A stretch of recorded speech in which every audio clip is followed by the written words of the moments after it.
Oh, Aloy. Your Karja friend came through. She went to that Oseram camp you two were looking for, to the southwest.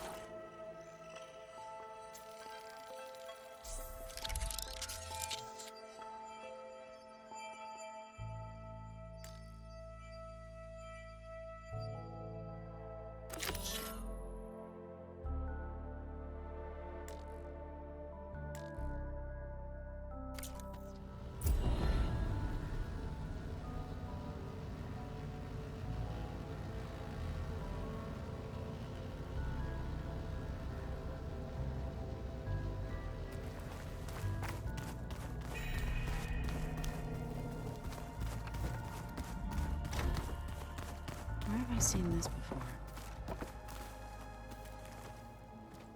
Aloy! Sorry, I didn't mean to startle you. You sure you're okay being alone in here? I have Gaia, and learning how to interpret the glyphs of the old ones, it keeps me occupied. Have you gone back to Plainsong at all? I thought about it, but I wouldn't know what to tell them. The chorus already thinks me a thorn in the thicket. If they knew what we did to Fa, even if they understood, there'd be little they could grasp about all this. No. For now, I must leave the tribe behind.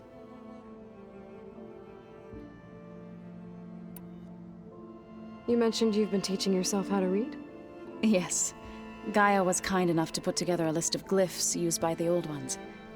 She helped me decipher some of the data you've collected, and showed me how to use the focus to help the process. It's not easy, but it's been working so far. That's good to hear. Did Gaia tell you anything about the Zeniths? She did, though it wasn't exactly easy to believe. To think that there are places among the stars where life can bloom as it does here, it is humbling, to say the least, and heartbreaking that such life should be bent on destroying ours.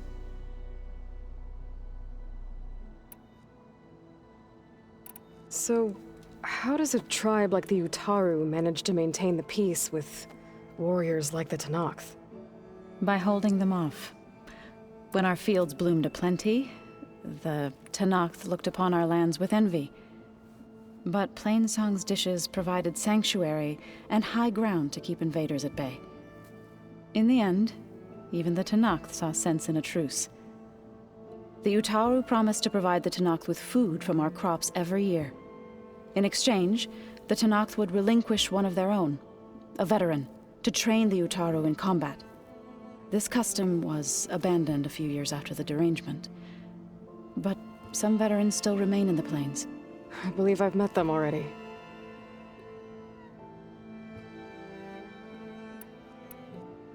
I've been meaning to ask, what's the deal with you and the chorus? You didn't seem to be on the best of terms. That's what happens when you're the one Utaru who insists on publicly defying them. Twice. When the Karja invaded the Utaru plains, they did more than just attack our villages. They burned our fields, took our people as slaves, and murdered those who were too weak to make the trip back to Meridian. To be sacrificed in the Sun Ring. I was helping the healers back then, as waves of refugees swarmed into Plainsong. The chorus was divided in how to face the invaders. Some saw sense in raising arms. Others believed the dishes would keep us safe, as they had many times before. And while they bickered, I buried the seeds of the fallen. It couldn't have been easy. Seeing your people suffer while the Karja invaded your lands. I come from a small village near Plainsong. My grandmother used to say there was no seed that wouldn't grow there. I moved to the dishes when I decided to apprentice as a healer. When the Red Raids began, I thought about going back. But the injured kept pouring into Plainsong, day after day. So I kept putting it off.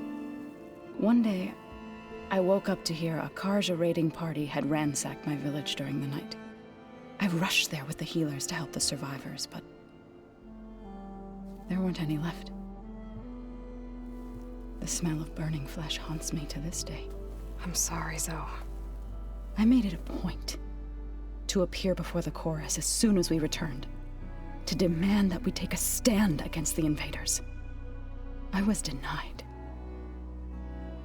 So I left to fight on my own.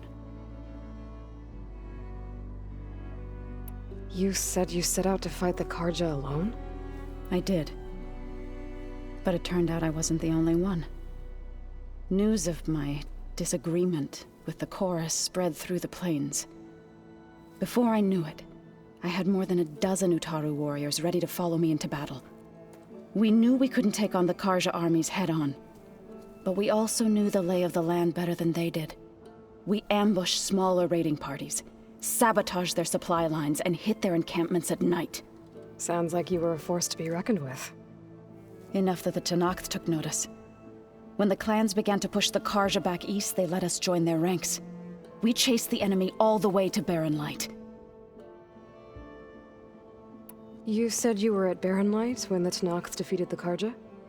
Tenakth marshals climbed the cliffs of the Daunt under cover of night, then attacked from the other side. Before we knew it, the gates were open, and the full force of the clans burst through. What happened next was not something I like to remember. When all the dust and blood settled, I smelled it again. The stench of burnt flesh. Our enemies defeated. What was left of my squad returned to the Utaru Plains. I went back to Plainsong. But even as the harvest passed, it didn't feel like I'd truly returned at all. Is that when you became a grave singer? I thought soothing the suffering of others would somehow appease my own. Then you came along and gave me a choice. I could either sing at people's graves or fight for a chance to keep them alive. I'm glad you chose the latter.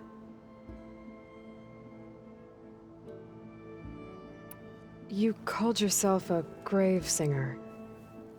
What does that mean? To all living things an end must come. It is my task to ease the passage. I try to bring comfort and sing of the renewal that death sows the way for. You called yourself a grave singer. What does that mean? To all, I try to bring comfort.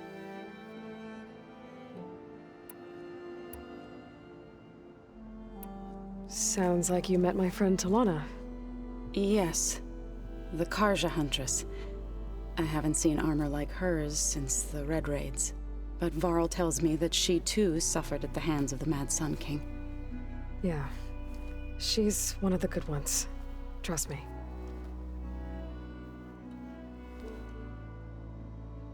So you've been talking to Gaia? Yes, she was kind enough to take me through some of the history of the Old Ones, including their demise and the heroic actions of her creator, Elizabeth Sobek. I was surprised to see she was you. Past, but reborn? Not that I claim to understand how. I need to go, but if you need anything, you can contact me through your focus. I'll keep that in mind.